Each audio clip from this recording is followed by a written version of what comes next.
थोड़ी देर के लिए सच्चे भारतीय बनिए और ईमानदारी से सोचिए कि जब रोड टैक्स दे दिया तो टोल टैक्स क्यों, और अगर टोल टैक्स देना ही है तो रोड टैक्स क्यों। जब हमने कमाने पे इनकम टैक्स दे दिया तो खर्च करने पे जीएसटी क्यों। जब हमने इनकम टैक्स दे दिया उसके बाद जो हमने अपने बैंक में एफडी रखी उसके ब्याज के ऊपर इनकम टैक्स क्यों।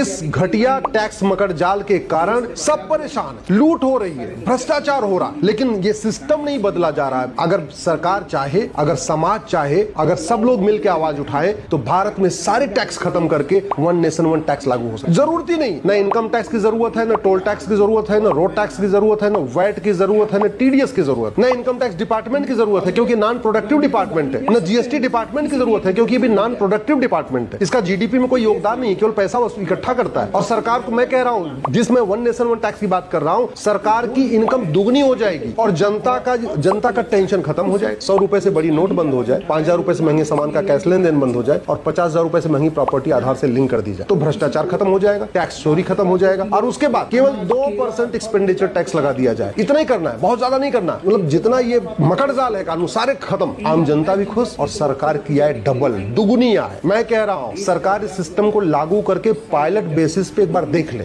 मैं गारंटी के साथ कहता हूं भारत की जीडीपी 2% बढ़ जाएगी। जो माननीय प्रधानमंत्री जी कहते हैं 2047 में भारत को विकसित राष्ट्र बनाना है, ये अगले 10 साल में भारत विकसित राष्ट्र बन जाएगा अगर आज वन नेशन वन टैक्स लागू कर दिया जाए।